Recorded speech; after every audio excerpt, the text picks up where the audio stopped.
Hi నేను Satish. Live updates చాలా ఇంట్రెస్ట్గా ఉన్నాయి. కొన్ని కాన్వర్జేషన్ మాట్లాడుకుందాం. దాంతోపాటు నా ఒపీనియన్ ఏంటి అనేది కూడా ఈ వీడియోలో చెబుతా. మీరు ఈ వీడియో చూసే ముందు లైక్ కొట్టేసేయండి. మరి ఎమాన్యుయల్ కెప్టెన్ అయ్యాడు, ఎట్లా అయ్యాడని కూడా మనమే కదా ఫస్ట్ నైట్ మిడ్ మీరు ఆ టైంలో పడుకుంటారు కదా, రెస్ట్ తీసుకుంటారు. ఆ టైం ఇప్పుడు వేద్దామా, వీడియో అప్లోడ్ చేద్దామా వద్దనుకున్నా సరే, మన వాళ్ళు ఫస్ట్ చూడాలని ఒక క్యూరియాసిటీ ఉంటుంది కనుక ఆ మిడ్ నైట్ అయినా సరే వేసేస్తా ఉన్నా, అప్లోడ్ చేసేస్తా ఉన్నా. సో మరి ఆ టైం ఓకేనా, ఒక మెసేజ్ కూడా పెట్టండి. చాలామంది ఇప్పటికి ఇంతవరకు అయితే ఒక 55,000 వరకు చూశారు. ఇంకా రీచ్ రావాలంటే మీరు అంతా చూసిన వాళ్ళు కనీసం 10 మందిలో 5 ఒక 55,000 మంది చూసేటప్పుడు మినిమం ఒక 5-6 వేల మందిని లైక్ చేసి ఉంటే ఇంకా రీచ్ ఎక్కువ ఉంటుంది. అట్లాగే జర్నలిస్ట్ సతీష్కి ప్రతి వీడియోకి హైప్ కూడా ఇవ్వండి. అట్లాగే ఈ సీజన్లో ఇప్పటివరకు అయితే ఈ సీజన్ స్టార్ట్ అయ్యాక దగ్గర 8,500 వరకు కొత్తగా సబ్స్క్రైబ్ చేసుకున్నారు. మరొక 8,500 మంది వరకు కానీ చేసుకుంటే 1,00,000 సబ్స్క్రైబర్స్ మార్క్ అయితే ఈజీగా మనం క్రాస్ అయిపోవచ్చు. మరి మీ నుంచి అయితే నేను ఎక్స్పెక్ట్ చేసుకుంటున్నా. మీ నుంచి అడిగేది లైక్స్, సబ్స్క్రైబర్స్ ఇవే. సో ఫస్ట్ టైం చూసే వాళ్ళు, ఎంతవరకు సబ్స్క్రైబ్ చేయని వాళ్ళు 2 channels news ball and journalist అది సబ్స్క్రైబ్ చేసుకోండి. అట్లాగా లైక్ అండ్ మెసేజ్ కూడా మర్చిపోకండి. ఎమాన్యుయల్ కెప్టెన్సీలో త్రుటిలో తప్పిన ప్రమాదాలు ఒక 2 చాలా రిస్కీ గేమ్ అయ్యింది ఆ టాస్క్. ఎందుకు ఏంటంటే ఇప్పటికే న్యూస్ బాల్ వీడియో అనలైజ్ చేశాక అది చూడండి. దాంతోపాటు మీకు లాస్ట్లో తనుజ కళ్ళు తిరిగి పడిపోయింది కదా, ఏం జరుగుతుందని. అట్లాగే ఆయాష్ అప్డేట్ గురించి కూడా ఫస్ట్ మనమే రివీల్ చేసాం కదా, ఏమైంది అట్లా అనేది. ఈ తనూజ ప్లస్ ఆయాష, తనూజ కళ్ళు తిరిగి పడిపోయిన తర్వాత ఏం జరిగింది, అట్లాగే ఆయాష వెళ్ళిపోయే ముందు ఏం జరిగింది కూడా కొన్ని అప్డేట్స్ అయితే, క్రేజీ అప్డేట్స్, చాలా ఇంట్రెస్టింగ్ అప్డేట్స్ ఇప్పుడే వస్తూ ఉన్నాయి. ఈ లైవ్ అప్డేట్స్ చెప్పిస్తున్న వెంటనే ఆ వీడియో కూడా షేర్ చేసుకుంటా. సో ఈ వీడియోకి ఎంతవరకు లైక్ చేయని వాళ్ళతో లైక్ గుర్తించండి. లైవ్లో గౌరవ్, నిఖిల్ అండ్ సంజనాతో ఒక డిస్కషన్ పెడతాడు. ఏమంటే ఇప్పటివరకు మనం టాస్క్లు ఆడి డబ్బులు పోగొట్టుకుని ఆ డబ్బుల కోసం రాత్రంతా నిద్ర లేకుండా వెతుకుతూ టాస్క్లు ఆడి కొద్దిగా సంపాదిస్తే, ఇప్పుడు సడన్గా ఆపోనెంట్ మాధురి టీం నుంచి ఆ శ్రీనివాస్ వచ్చేసి మన టీంలో చేరిపోయి నా దగ్గరే అందరికంటే ఎక్కువ ఉన్నాయి, నేనే కంటెండరు, మన నుంచి అవుతానంటే అది ఎట్లా ఫెయిర్ అనిపించుకుంటుంది, మనం ఎట్లా ఒప్పుకుంటాం, అది సరికాదు కదా. అసలు అతను ఏం టాస్క్లు ఆడాడు అని గౌరవ్ ఒక అభ్యంతరం అయితే వ్యక్తం చేశాడు. ఇది 100% వాళ్ళ పాయింట్ ఆఫ్ వ్యూలో రైట్, అందులో అనుమానం వల్ల తప్పలేదు, ఆయన కరెక్ట్గా చెప్పాడు గౌరవ్. అయితే ఇక్కడ సాయి కూడా అదే విషయం అర్థం చేసుకున్నాడు వీళ్ళ బాధను కూడా. ఎందుకంటే నిన్న మొన్న ఎమ్మెన్యేలతో కూడా అంటాడు, అన్న మనమంటే చక్కగా డబ్బులు మన వాళ్ళు లేపేశారు, మనం టాస్క్లు ఆడుకుని గెలుచుకుని హాయిగా పడుకుని, పాపం వాళ్ళు డబ్బులు పోగొట్టుకుని వెతుకుతూనే ఉన్నారు అని చెప్పాడు. అది వాస్తవమే. పాపం బాత్రూంలో, బెడ్రూమ్లో రాత్రి పగలు వెతికి పొరపాటున పోగొట్టుకునే దానికి భారీ మూల్యం చెల్లించారు. దాంతోపాటు ఏంటంటే ఏకంగా కష్టపడ్డారు. ఆ కష్టం అంతా కనిపించింది ఆడియన్స్కి. దానివల్ల ఏంటంటే అయ్యో పాపం సానుభూతి వస్తుంది. సరేలే, part of game, task natural అనేది కనుక ఆ దొంగల క్యారెక్టర్లో లేపేస్తారు, వీళ్ళు జాగ్రత్తగా ఉండాలి. అయినా వీళ్ళు కష్టమో బాధ చూసిన తర్వాత ఆడియన్స్లో సానుభూతి వస్తుంది, అది మంచిదే వీళ్ళకి. ఎవరైతే హౌస్లో సుఖపడతారో, ఏ ప్రెజర్ ఒత్తిడి లేకుండా సాఫీగా సాగిపోద్దో వాళ్ళకి అంత ఎమోషనల్ కనెక్షన్ అయితే రాదు ఆడియన్స్ నుంచి. అట్లాగే సంజనా వర్సెస్ దివ్య గొడవ మరీ పర్సనల్ అయిపోతూ ఉన్నారు. వీళ్ళిద్దరూ సవాళ్ళు చేసుకుంటూ పర్సనల్ కామెంట్స్ కూడా చేసుకుంటూ ఉన్నారు. నిన్న బాత్రూమ్ డస్ట్బిన్ ఇష్యూ తర్వాత కూడా వీళ్ళిద్దరూ పర్సనల్గా కామెంట్లు అయితే గొడవ పడ్డారు. ఏమి దివ్య ఏమంటుందంటే, మీరు మీ డ్యూటీస్ చేయండి సంజన గారు, పక్క వాళ్ళ మీద పడకండి, ఆ ఫోకస్ అయితే మీ డ్యూటీస్ మీద పెట్టండి, మా మీద కాదు. ఇలా కావిడంటే సంజన, నేనేది అస్సలు మాట్లాడను, నువ్వు కూడా నాతో మాట్లాడొద్దు అంటది. దివ్య మాట్లాడదు, ఎందుకంటే మిమ్మల్ని సైలెన్స్ చేయించగలిగే సత్తా నా దగ్గరే ఉంది కదా, అంటే నేను మిమ్మల్ని నోరు మూయించగలను అనే భయం మీకుంది, నేనేననేది మీ భయం అనలేక ఆవిడ స్టైల్లో ఒక యారిగన్స్తో ఒక పోక్ స్టైల్లో ఫటాఫట్ అన్నట్టుగా ఆవిడ చెబితే సంజన అవును, ఆహా, ఓహోహో, అలాగా, అర్థం అక్కడే ఉంది, వీళ్ళు మొహం చూసుకో, సైలెన్స్ తర్వాత చేద్దు కానీ అంటూ ఈవిడ మాట్లాడుతుంది. అట్లాగే నువ్వు ఇప్పుడు నా మీద టార్గెట్ చేసావు, నన్ను టార్గెట్ చేసావా, హౌస్లోకి వచ్చి నెంబర్ 1 అన్నావు, నెంబర్ 1లో పెట్టిన ఆయన్ని పంపించేసావు, ఇప్పుడు నెంబర్ 2, నెంబర్ 3 మీద పడ్డావు. అంటే నెంబర్ 1 భరణి గారు అవుట్ అయిపోయారు కదా, ఇప్పుడు ఎమ్మెన్యేల్ 2లో పెట్టింది కదా, ఈ 3లో సంజనాన్ని ఇట్లా పెట్టింది కదా, సో మమ్మల్ని టార్గెట్ చేసి మమ్మల్ని కూడా పంపించేద్దామని ప్లాన్ చేస్తాను. బట్ నీకు అంత సినిమా లేదు, చూద్దాం ఎవరు పోతారో ఎవరు ఉంటారో, చూద్దాంలే ఎవరు ఉంటారో ఎవరు వెళ్తారని. ఇలాంటి రైవలరీ కొనసాగితే మనకు కావాల్సింది అదే కదా, మీరు కొట్టుకోండి, మమ్మల్ని ఎంటర్టైన్ చేయండి, ఈ మీమ్స్ ట్రోల్స్ వేసుకుని ఈ సీజన్కి ఎవరైనా ఒక ఇద్దరి మధ్య ఆ రైవలరీ కొనసాగితే అబ్బబ్బబ్బబ్బా ఎంత బాగుందో, ఎపిసోడ్ ఎంత బాగుందో, ప్రోమో ఎంత బాగుందో, ఫైటింగ్ మనం ఎంజాయ్ చేయొచ్చు. అలాంటి ఎంటర్టైన్మెంట్ వాళ్ళు తిట్టుకుంటూ కొట్టుకుంటూ ఒకరినొకరు టార్గెట్ చేసుకుంటూ ఆడియన్స్కి ఇవ్వబోతున్నారు, అర్థమయ్యింది. అట్లాగే ఇక్కడ దివ్య ఏముంటుందంటే, వారిని నెంబర్ 1 అని ఇవ్వబోయి మిస్ అవునాడంటే, ఏం మాట్లాడుతున్నారు మీరు, అయినా మిమ్మల్ని లెక్కలో కూడా నేను తీసుకోను, ఇంకా మీరు ఆ పొజిషన్లో అప్పుడు నేను వచ్చినప్పుడు ఉన్న పొజిషన్లో ఉన్నారని నేను అనుకోవట్లే. మీరు కూడా అలాంటి భ్రమలో పెట్టుకోకండి, ఎప్పుడో పడిపోయారు, బయటికి వెళ్ళిన వాళ్ళ పేర్లు కూడా, బర్ణే లాంటి వాళ్ళ పేర్లు కూడా తీయకండి. అయినా బర్ణేని మీరు నామినేట్ చేస్తే వెళ్ళిపోయారు, మళ్ళీ నేను పంపించిన వెళ్ళక మాట్లాడుతుంది. కాకపోతే ఇక్కడ ఆ నామినేషన్కి రీజన్ కూడా ఎవరు ఇచ్చారు, ఈ దివ్య అండ్ భరణయ్య కదా ఇచ్చారు. ఆ రోజు ఫ్లోరా, సంజన మంచి పొజిషన్లో ఉంటే ఈ దివ్య భరణి మాటలకి పూర్తిగా ఇన్ఫ్లుయెన్స్ అయిపోయి ఒక డెసిషన్ తీసుకోలేక ఫెయిర్ డెసిషన్ అయితే శ్రీజ సుమన్ శెట్టితో పోల్చుకుంటే ఫ్లోరా అండ్ సంజన 5 టాస్కులు ఆడితే 5 టాస్కుల్లో ఎవరు ఏ పొజిషన్లో ఉన్నారు, వాళ్ళు ఒక టాస్క్ కూడా గెలవలే, వీళ్ళు ఒక టాస్క్ అయినా గెలిచారు, పాపం బ్యాడ్ లక్ నీళ్ళ టాస్కులు క్యాన్సిల్ అయిపోయింది, ఇట్లా మిగతా టాస్కులు సో మొత్తం ఎక్స్ప్లెయిన్ చేసి ఫెయిర్ అయితే వీళ్ళకే అని చెప్పి అన్ఫెయిర్గా మనం కూడా రేస్లో ఉండాలంటే ఒక అన్ఫేర్ డెసిషన్ తీసుకోవాలి, వీళ్ళకి అన్యాయం చేశారని చేసేశారు. ఆ అవకాశాన్ని ఈ అమ్మాయి అర్థం చేసుకుంది, సంజన తీసుకుని నామినేషన్ చేసింది.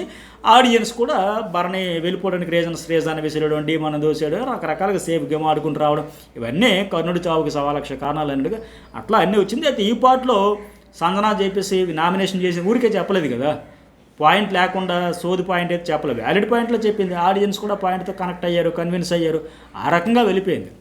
అయితే ఇంక దివ్య ఏమంటుందంటే, ఇంకా ఒక శనివారం మీరే సంజన నా దగ్గరికి వచ్చి పిచ్చి డైలాగులన్నీ నా దగ్గరికి కొట్టి సారీ చెప్పారు, మనం కలిసి ఉందాం ఆడదామన్నారు, తప్పు చేసినట్టు సారీలు చెప్పి అడుక్కున్నాను నా దగ్గరికి వచ్చి అంటే ఆవిడ కూడా అవునులే నీకు అంత సీన్ లేదన్నట్టు తీసి పడేస్తుంది. మొత్తానికి వీళ్ళిద్దరూ పర్సనల్గా వెళ్ళిపోయి గ్రెడ్జ్ అయితే పెట్టుకుని క్యారీ చేస్తూ ఉన్నారు.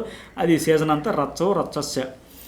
ఇక గౌరవ్ మరి నిఖిల్తో అంటాడు, ఈసారి మనకి ఏ అవకాశం ఇమ్యూనిటీకి సంబంధించి వచ్చినా మనం రాముని సేవ్ చేద్దాం బ్రో అంటే, అతను మనకు డబ్బులు కూడా ఇచ్చాడు, మన టీంలోకి వచ్చాడు, మనం చేద్దాం అంటే నిఖిల్ ఏమంటాడు రమ్యను కూడా సేవ్ చేద్దాం ఎందుకంటే వాళ్ళిద్దరు డబ్బులు ఇచ్చారు కనుక ఆ కృతజ్ఞతా భావంతో రుణం తీర్చుకుందాం లేక మాట్లాడుతున్నారు. మంచిదే, ఒకరికొకరు ఇలాంటివన్నీ హెల్ప్లు చేసినప్పుడు చేసుకోవాలి కదా, ఇచ్చిపుచ్చుకోవాలి కదా, లేకపోతే అర్థమే ఉంటుంది. మరి హెల్ప్ చేసినప్పుడు హెల్ప్ చేయాలి కదా, తిరిగి తీసుకున్నప్పుడు తిరిగి చేయాలి. అలాగే ఎమ్మాన్యుయల్ దివ్య డిస్కషన్. దివ్య ఏమంటుందంటే ప్రజెంట్ 7 వారాలు అయింది, ఈ వారం ఒకరు ఎలిమినేట్ అవుతారు, ఇంకా 8 వారాలు ఉన్నాయి, 8 మంది వెళ్ళినా ఇంకా 6 ఉంటారు, ఒక డబుల్ ఎలిమినేషన్ ఉండొచ్చు అని ఆవిడ ఉంటుంది. ఎమ్మాన్యుయల్ ఏమంటాడంటే టాప్ 5లో 5 ఉంటారు, అంటే 2 డబుల్ ఎలిమినేషన్లు ఉండొచ్చు అని. దివ్య ఏంటంటే చివరి 2 వారాలు కెప్టెన్లు ఉంటారు కాబట్టి ఇంకా కేవలం 7 సార్లు కెప్టెన్స్ కాబట్టి గట్టిగా పోటీ పడాలన్నారు, అలాగే పోటీ పడ్డారు. అయితే ఈ డబుల్ ఎలిమినేషన్ గురించి కూడా వీళ్ళు మాట్లాడారు కదా, 1 ఉంటుందా 2 ఉంటాయా ఏముంటాయి అనేది మనం ఇంకొక వీడియోలో నెక్స్ట్ ఓటింగ్ అనాలిసిస్లో కూడా దీని గురించి మాట్లాడదాం. సరే, ఇంకోటి ఏంటంటే రాము రాథోడ్ నిఖిల్తో చాలా రాంగ్గా మాట్లాడింది నా విషయంలో చెబుతాడు అనమాట. ఎవరు రీతు గురించి.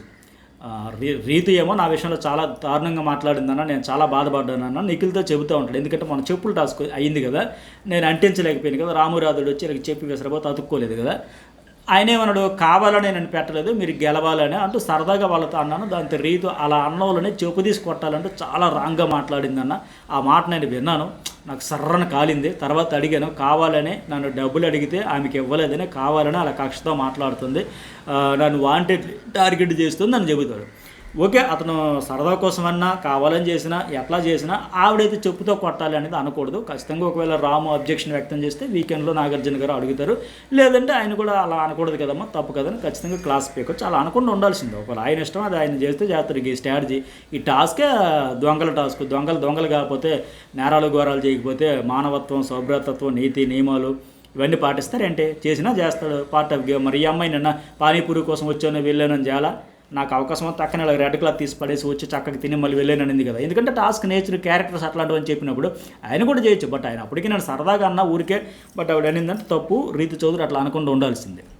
అట్లాగే మాధురి రమ్యతో అంటది, మన ఇద్దరికి హౌస్లో ఎవ్వరు సపోర్ట్ లేదు, మిగతా అందరికి ఎవరో ఒకరు సపోర్ట్ ఉన్నారు, తనుజకు, డీమోన్కు, కళ్యాణ్కు, ఎమ్మాన్యుయల్కు, సంజనాకు, ఇలా ఒకరికొకరు ఉన్నారు, మనకే ఎవ్వరు లేరు, మన ఇద్దరం ఒకరికొకరు సపోర్ట్ చేసుకోవాలి కంటైనర్లు అయ్యాకంట. ఏమనాలి ఇలాంటి స్టేట్మెంట్లు, ఇలాంటి బాండింగ్స్ కోసం ఎగబడితే. నేను నాన్న అనుకుని రాలా, నాకు మీ బాండ్ సక్కర్లే ఇలా చప్పట్లు కొట్టి రకరకాలుగా పోపు చేసి ఎగతాలు చేసి గుచ్చి మాట్లాడి నాన్న అన్న తమ్మ చెల్లి రకరకాలవన్నీ చెప్పి ఇప్పుడేమో ఈ రమ్యతో బాండ్ కావాలా అంటే, వాళ్ళు చేస్తే తప్పు, నువ్వు చేస్తే ఒప్ప. వాళ్ళకేమో అంత హైలైట్ చేసి నాకు బాగా సక్కర్లా, మేము గేమ్ ఆడడానికి వచ్చాం, మనకి ఇంట్లో అమ్మ నాన్న అందరూ ఉన్నారని చెప్పేసి ఇప్పుడేమో ఈవిడికి సపోర్ట్ కావాలి సరికట, అందరికి ఉన్నారంటే ఈవిడికి కూడా కావాలంట. మరి అందరూ ఆ తానులో మొక్కలైతే నువ్వు ఆ తానులో మొక్కలో చేరిపోతాను అనేటప్పుడు ముందు ఎందుకు మరి రాగానే హౌస్లో ఆ స్టేట్మెంట్స్ అన్నీ వాళ్ళు బాండ్స్ అన్ని బ్రేక్ చేసేస్తా, ఏంటిది చిరాగ్గా డ్రామాలాగా సీరియల్స్ లాగా అంతా చిరాగ్గా ఉంది, అసహ్యంగా ఉందని అన్ని మాటలని.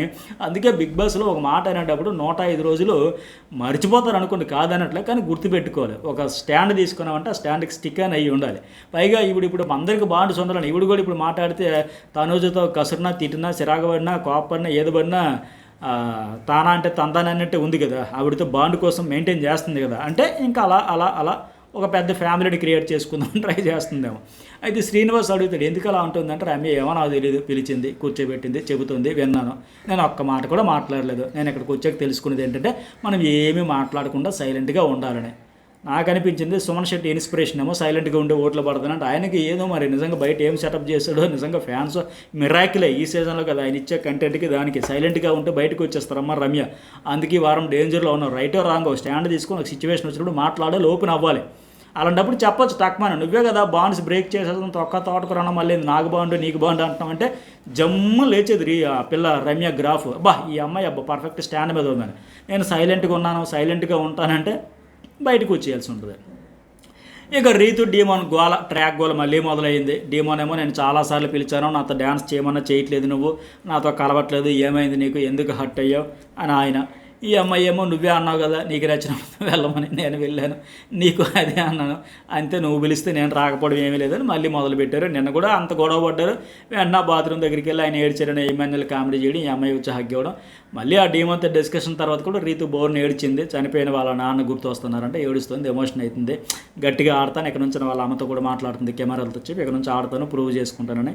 అయితే ఈ ఫిజికల్ టాస్క్లు అన్నీ ఆడుతుంది, ఎఫెక్ట్ పెడుతుంది, తపన కనిపిస్తుంది. కానీ ఆ ట్రాక్ అప్పుడే గొడవ పడతారు, అప్పుడే అలుగుతారు, అప్పుడే కలుసుకుంటారు, అప్పుడే అఫ్కోర్స్ నిన్న ఆవిడ క్లారిటీ ఇచ్చేసింది అనుకోండి ఎమ్మెల్యేలతో కూడా, ఒక వారమైన గ్యాప్ ఇవ్వచ్చు కదంటే అది అవ్వదమ్మా, అది కుదరదమ్మా, ఈ సీజన్ అన్నాళ్ళు ఈ ట్రాక్ ఉంటుందమ్మా, మనకి క్లారిటీ ఇచ్చేసింది. సో ఈ అలకలు, బొజ్జిగింపులు, ఏడుపులు, ప్యాంపరింగ్లు అవన్నీ సహజం మరి మనకి. అదే సంజన ఎమ్మెల్యేలు కూడా వచ్చి వాదారుస్తారు అక్కడ, ఏడుస్తుంటే. అంటే ఈ విషయంలో కాదు, వాళ్ళ ట్రాక్ గురించి వాదార్చలేదు, వాళ్ళ అమ్మ గురించి మాట్లాడుతూ అలా నాన్నగారి గుర్తు వచ్చి పాపం ఏడుస్తూ ఉంటే ఎమోషన్ అవుతూ ఉందని చెప్పి అక్కడ వాదారుస్తారు. అలాగే ఇంకోటి ఏంటంటే లైవ్లో ఇంట్రెస్టింగ్ కాన్వర్జేషను, తనుజ పాటలు పాడుతుంటే పాడకూడదని మాధురి అబ్జెక్ట్ చేస్తుంది. తనుజ ఏం చేయమంటావు, పాడొద్దంటావు, కూర్చోవద్దంటావు, నిలబడొద్దంటావు, నడవద్దంటావు, మామూలుగా చెప్పొచ్చు కదా, అరుస్తూ ఉంటుంది ఏంటి, అరుపులు మాట్లాడుతూ అరుపులు. మాదిరి అరవడం కూడా మంచిది కాదు, మా కూల్గా చెప్పి ఎందుకు అంత ఆవేశపడిపోతావు అనమాట. అట్లాగే కిచెన్లో గుడ్లు తేమంటే అక్కడ కూడా మళ్ళీ అరుపులే, ఏందో అరుపులు, అయితే అరుపులు లేకపోతే సైలెన్స్. ఏంటో విచిత్రంగా ఉంది ఈ అమ్మాయి తనుజ మాత్రం చూస్తే. ఈరోజు ప్రోమో గురించి చెప్పే కదా, తర్వాత ఏం జరిగిందో చెప్తే మీకు మబ్బులు వీడిపోతాయి అంటారు కదా, ఫ్యూజులు ఎగిరిపోతాయి, అప్డేట్ వచ్చింది. అలాగే ఆయాష గురించి కూడా క్లారిటీ కోసం, చిన్న క్లారిఫికేషన్ కోసం ఆగా ఆ రెండు కలిపి ఈ వీడియో అయిపోయినట్టు వస్తే రాగా మీకు అప్డేట్ అయితే చేస్తా. ఇక దివ్య, కళ్యాణ్, తనుజ గురించి కూడా ఒక డిస్కషన్ ఏంటంటే, కళ్యాణ్ వాళ్ళు వచ్చి చెప్పాక తనుజతో దూరంగా ఉంటూ గేమ్ మార్చుకున్నానని అనుకుంటున్నారు. బట్ నాగార్జున సార్ చెప్పడం వల్ల నేను ఆలోచనలో పడ్డానని చెబుతాడు కళ్యాణ్ దివ్యతో. తనుజ గురించి చెబుతూ ఉంటే దివ్య అంటది, తనుజ కూడా నీకు చెప్పిందా దేని గురించి, ట్రాక్ గురించి సంథింగ్ ఏదో అన్నట్టుగా ఆలోచించాలి అని చెప్పిందంటే, కళ్యాణ్ తను ముందే చెప్పింది ఈ విషయం గురించి, కానీ నేను నాగార్జున సార్ చెప్పాక మార్చుకున్నాను, నాకు అర్థమైంది, చేతులు వేసుకున్నాను. ఎందుకంటే మొన్న ఆ వీడియోలో కూడా క్లియర్గా నిజంగా చెప్పే కదా ఆ రోజు నేను, కళ్యాణ్కి తనుజకి ఈ ట్రాక్ ఇలాంటి పులిహోర అనేది ఉండకూడదు, ఖచ్చితంగా 100% గ్యాప్ ఇవ్వాలి, బ్రేక్ రావాలి, దూరంగా జరిగిపోవాలని ఆవిడికి సెపరేట్గా వీడియోలు, కళ్యాణ్కి సెపరేట్గా వీడియోలు చూపించారు. ఆ రమ్య డైలాగులు కానీ అవన్నీ చూపించిన తర్వాత ఇంకా కళ్ళు తెరవకపోతే ఎందుకంటే అజ్ఞానం ఇంకోటి ఉండదు. వాళ్ళ ట్రాక్ ఉండకూడదని సెపరేట్ చేద్దామని పక్కాగా చేశారు. వీళ్ళకి దానివల్ల మైనస్ అవుతుంది, మైనస్ ఉండకూడదు, తనుజకి కళ్యాణ్కి ప్లస్ ఉండాలనే ఉద్దేశంతో బిగ్ బాస్ టీం చేశారు.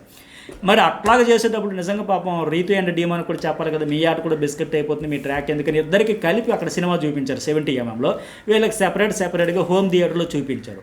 అంటే మీ ట్రాక్ ఎలాగైనా ఉంచుకుని, మీరు ఎట్టగైనా పచ్చడి అయిపోయినా, మీరు ఎట్టైనా బ్యాడ్ అయిపోయినా, నెగిటివ్ తెచ్చుకుంటే మీరు ఏమన్నా గండి, బట్ ఈ ట్రాక్ మాత్రం ఉండకూడదు వీళ్ళకైనా. ఇదే కొంత ఒక్కొక్క కంటెస్టెంట్ ఇప్పుడు సేమ్ ఇద్దరికి ఒకేలాగా ఫీడ్బ్యాక్ ఇవ్వచ్చు కదా. డీమోన్కి రీతు కూడా సెపరేట్గా చూపించి దీనివల్ల చాలా బ్యాడ్ అవుతుంది, నెగిటివ్ అవుతుంది, చూసుకోండి, ఇందుకోసం రాలేదు కదా, బయటికి వెళ్ళాక చాలా ఉంటాయి మీ పర్సనల్ లైఫ్, అట్లా చెప్పుంటే బాగుండేది కదా. సో ఇవి ఈ లైవ్ అప్డేట్స్. మరి మీకేమనిపించింది మెసేజ్ పెట్టండి, లైక్ చేయండి. జర్నలిస్ట్ ఎడిషన్ న్యూస్ వాళ్ళు 2 ఛానల్స్ కూడా సబ్స్క్రైబ్ అయితే చేసుకోండి. ఓటింగ్లో ఈ వారం ఎలిమినేషన్లో సూపర్ ట్విస్ట్ ఉండే ఛాన్సెస్ వెరీ హై. ఆ ట్విస్ట్ ఏంటనేది కూడా న్యూస్ బాల్ అప్లోడ్ చేస్తే ఎట్టి పరిస్థితులు మిస్ కాకండి.